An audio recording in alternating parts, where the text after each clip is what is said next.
Welcome back, everyone. My name is Nikki Check, and in studio I have Cindy Ferris joining me today to discuss with you or share information with you. I'm going to read it. The month of May is Tuberous Sclerosis Awareness Month in Canada, and it would be the 15th of May globally. Welcome. Yeah, it's a pleasure to be here, Nikki. Thank you. Thank you very much. So Cindy reached out to me and asked if we could just jump on a live stream and talk. So Cindy, can you share with the listeners what this is? Sure, absolutely. Yeah. So tuberous sclerosis was first, I guess, founded or came about in 1880 by a doctor by the name of Dr. Bournesville. So that was the initial name of it, and it eventually changed to tuberous sclerosis and then tuberous sclerosis complex. Okay.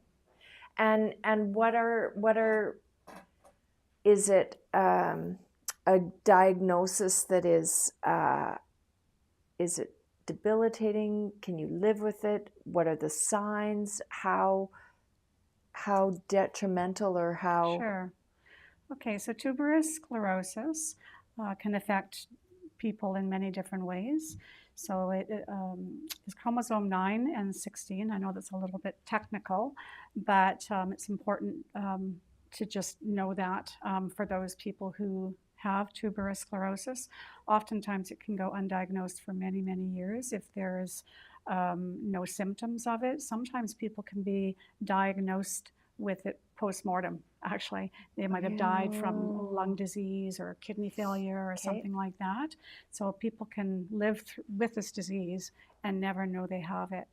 But that being said, it can also affect the loved ones of those who have tuberous sclerosis. So 50% of those who are born from a parent who has tuberous sclerosis can then pass it on and pass it on, pass it on.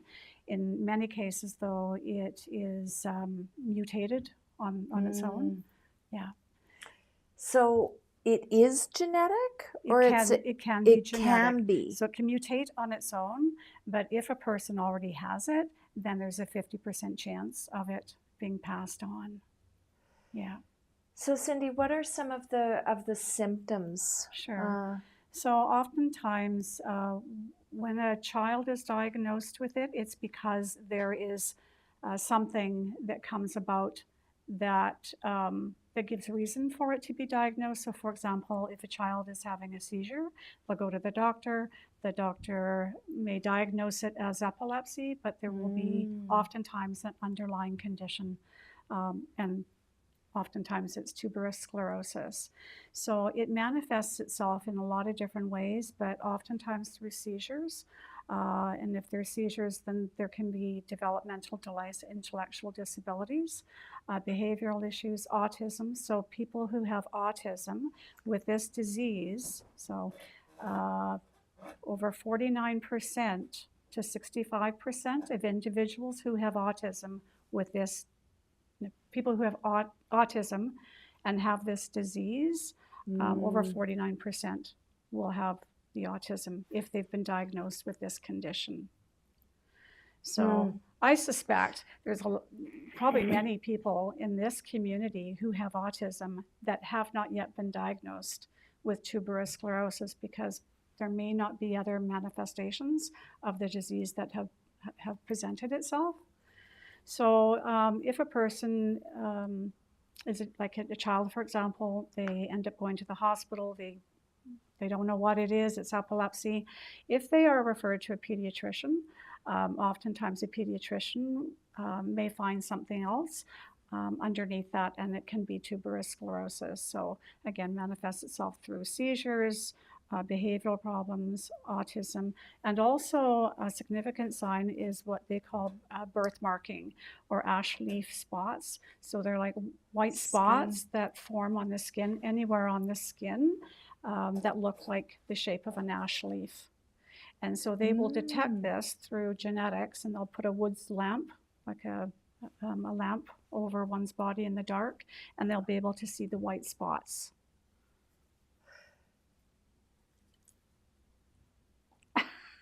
Amazing, Cindy, that people can have this condition and not know it. Mm-hmm. Is there an organization? So someone gets diagnosed with this. Is there a local not-for-profit? Is there funding? Sure. Is there volunteerism? Is there I'll share with you a little bit more about the disease. Okay. So with tuberous sclerosis, like I said, it can manifest itself in a lot of different ways, but I would just like to just bring your imagination around to a potato, for example. Okay. So you've got a potato and you've got little nodules on the potato.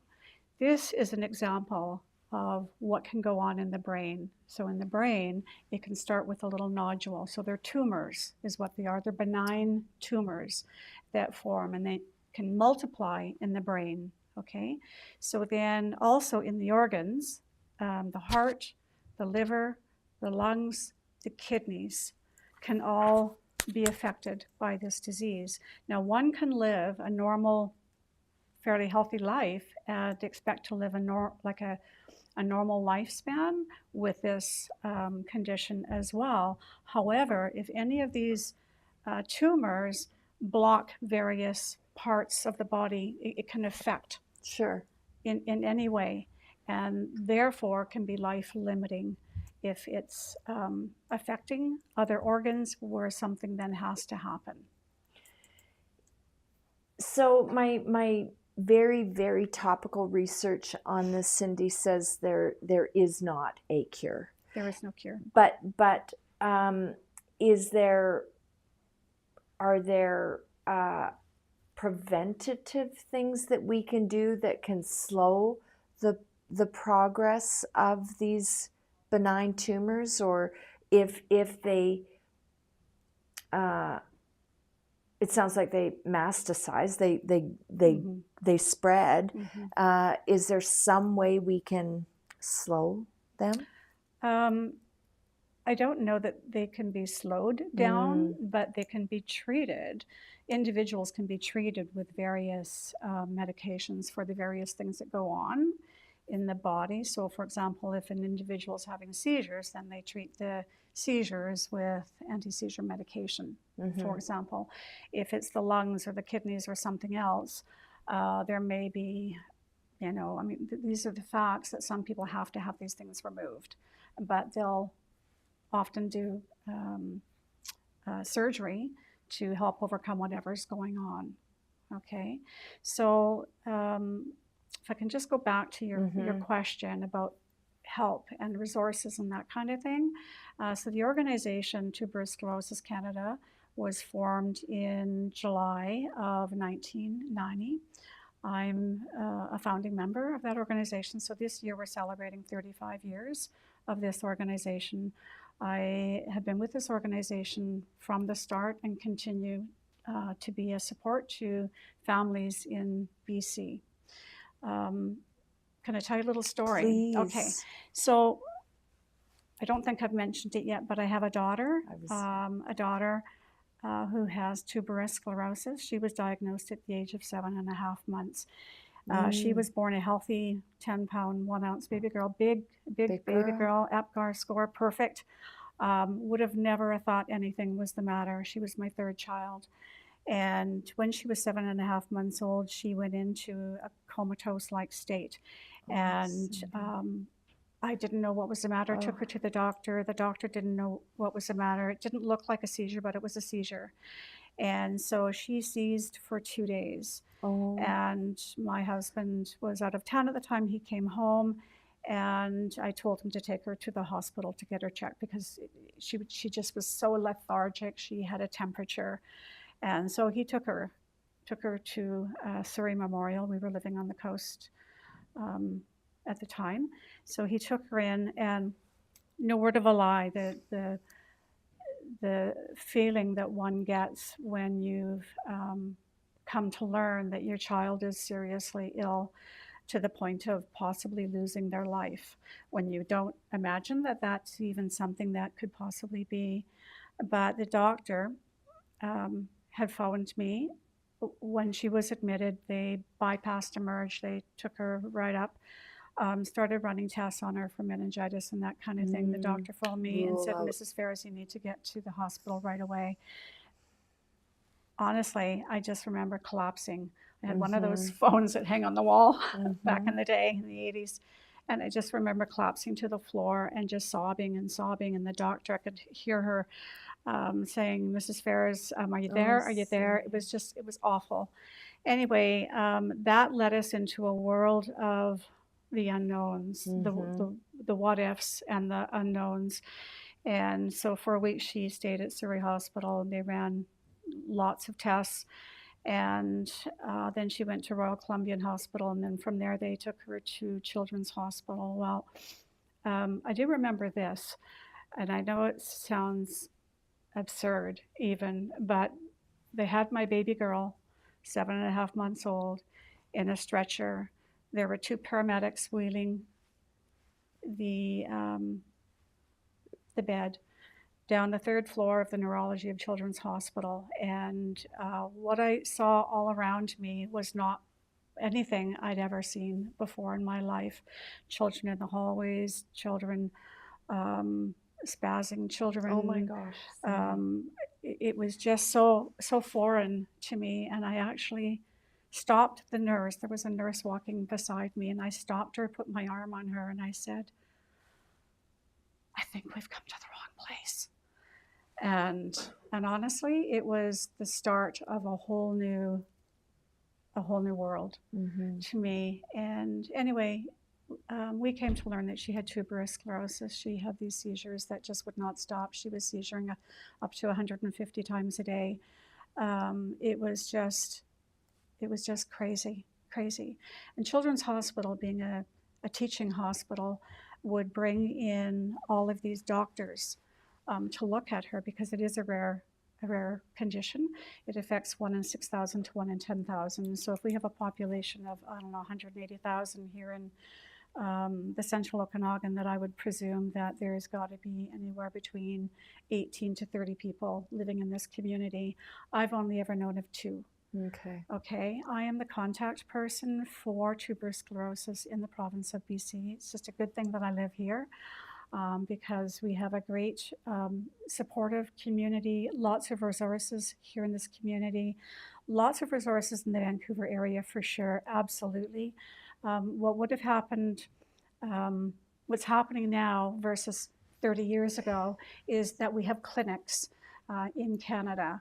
And so I think there's one in Alberta, Quebec, Ontario, 3 primary areas where we have clinics. So a clinic is where individuals, children, go on a certain day when other families go. So all of the families go on one day to see the neurologist, the urologist, the nephrologist, whatever it is that they're needing. Yeah. Incredible. Is there, you started. So what happened initially, when my daughter was at Children's Hospital, I didn't know anything about it. Obviously, the neurologist knew about it.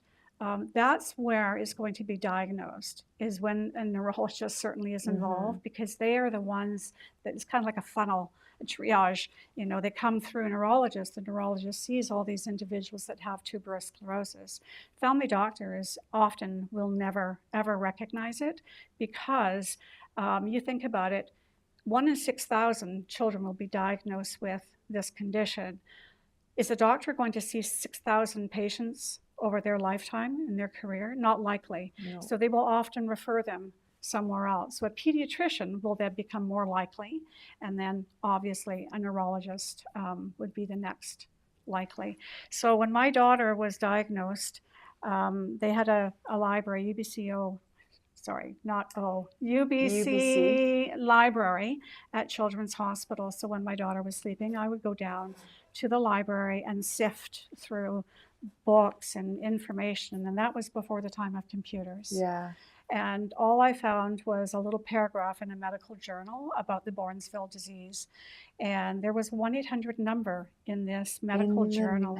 Medical journal. So Maryland, West Virginia. So I called that number. My daughter had a tumor in her heart, and I was concerned that somehow it was going to affect her in some way and possibly death. And that was a very scary time.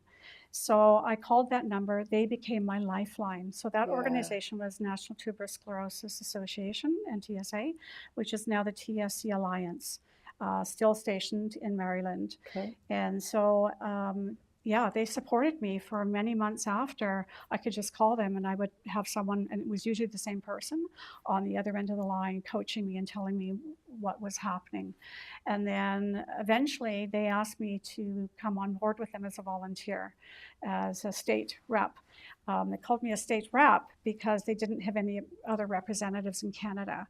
And so at first I said, no, I don't want to do that, because I was afraid, right? Fear holds us back from doing a lot of things in our life.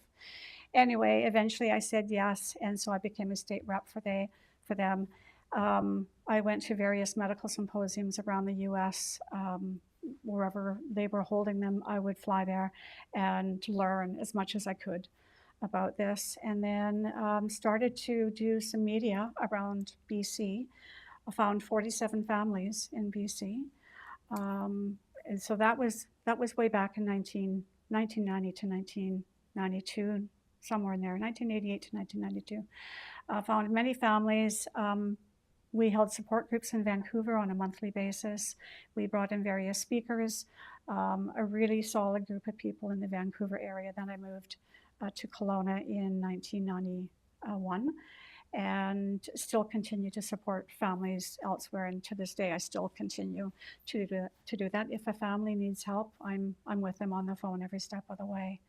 And we'll also provide TS Canada as a resource as well, because they are the holder of all of the information. So anyway, with NTSA in the US, they connected me to two other moms in Canada, one in Alberta, one in New Brunswick. And so the three of us talked on the phone. There was no internet. We talked on the phone often and started to form our own national organization. So this is 35 years this year, as I mentioned, that this organization has been around. So much there to unpack, Cindy, and I think the first thing and so much to say. The first thing I want to say is I can't even imagine, as a mother of three, a grandma of one, I can't even imagine. I cannot even imagine what you went through, how scary it was, how so many questions and, like, for all intents and purposes, no answers and nowhere to get the answers. Like you close your eyes and you see that medical journal in the library with a 1-800 number, and that was a lifeline, the lifeline for you. Yeah. So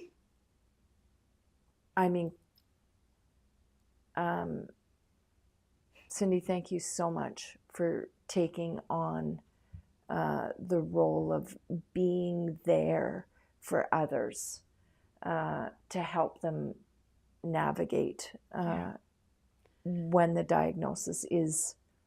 It's a really scary world when a parent is faced with an unknown, whether their child will live or die, and how it might affect them through their life. So when we were told about our daughter, her name is Shayla. She's a beautiful 36-year-old young woman.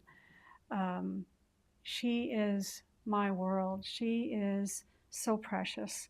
But I remember distinctly the doctor sitting on the edge of a table, actually, and my husband and I were hearing the news for the first time. And my concern was, first of all, whether she was going to live, whether she will ever walk or talk. whether she will have some form of Quality. a normal life. And the response at that time was, We don't I don't know. know. We just don't know. And so through her life, there has been so many unanswered questions. At the same time, little guidance in terms of every individual is different. Their story is different. How they're affected is different. So what can happen with one may not happen with another. So for my child, um, everything that she had started to learn by 7.5 months old, and you wouldn't think there'd be a lot, but there's usually babbling and sounds and mama, dada, like words like this, learning to crawl. She lost all that. She went right back and reverted to newborn state. And it wasn't for a couple of more years after that did we start to see some of the development that she had started to develop at 7 months old start to come Those back later, milestones. those milestones. So even learning to walk. And we figured that she also had a stroke in that time. So her body atrophied on one side, and she was not able to use her right arm and her right leg. And so learning to walk, learning to crawl, learning to do all those things again were hard for her. She essentially started to learn to speak through music therapies. We had lots of different therapies: speech therapy, occupational therapy, physical therapy, music therapy, anything to help her gain the skills that she needed back in those days. And it's so critical for these young ones to get what they need at the very beginning of their life when they're first affected. So for her, it took many years, so starting to speak at the age of 6, and then essentially going into a grand mal seizure at the age of 11 and losing a lot of what she gained up until that point. So numbers, alphabet, colors, her address, mom and dad's name, like all of those simple kinds of questions that kids know. She lost it all, and she's never been able to gain it since. So today she's just a beautiful young woman. What I had dreamed for her in her life wasn't getting married. It wasn't buying her own home. It wasn't, the things that we typically would want for our children. What I hoped for her now, because of the changes in her and her development, was that she'd be happy and healthy and safe. So she has caregivers that work with her and live with her. And so here we are today in a place of, I am so grateful for the life that she's had. And I wouldn't have thought way back then that I would ever be grateful. I was demolished is the word that comes to my mind. I was so afraid for her future, a lot of fear around that, and what would happen to her, and what's going to happen as I get older, and who's going to look after her when I can't. So here we are now. She's living with her best friend in a condo, a 3-bedroom condo that her best friend's parents purchased, and they invited Shayla to live with their daughter. And then we have a company that has come on board through CLBC. CLBC gives a grant to this company to provide 24/7 care to our girls. And we are still, as parents, involved in their life, but others are now looking after them. So that will be 4 years in May that has been in place. And the quality of my daughter's life is superb. So when I say that, she's healthy, she's happy, and she's safe, Yeah. and she has a boyfriend. She does have a boyfriend, believe it or not. And I would never have thought ever that would ever have happened. She's been with him now for 8 years. They were smitten with each other right from the get-go. He is very much like her. He has autism, but he doesn't have tuberous sclerosis. He doesn't live in this community, so we go and visit them. They come and visit us. But he certainly pulls at our heartstrings, and we can see that.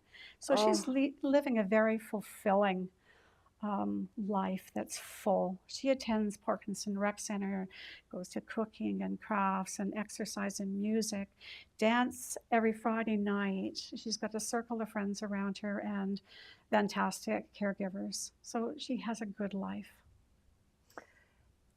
Cindy, thank you so much for sharing. Thank you so much for sharing your story. So if Tad emotional. So I just want to say, if there's people living here in this community, whether you're a caregiver, a parent, an individual with tuberous sclerosis, please reach out to me. I have a website, Mindful Empowerment Coaching. It's Mindful Empowerment Coaching. Reach out to me, send me an email, and I would love to have a conversation with you on the phone. And would be happy to send you information and lead you to the right resources that are right for you. So. Cindy, thank you for all you do in this community and for all you do in this diagnosis, and for the road you've traveled and the strength that you have undoubtedly needed to lean on often. Don't start crying. Oh. Thank you very much for coming in. Thank you. Thanks.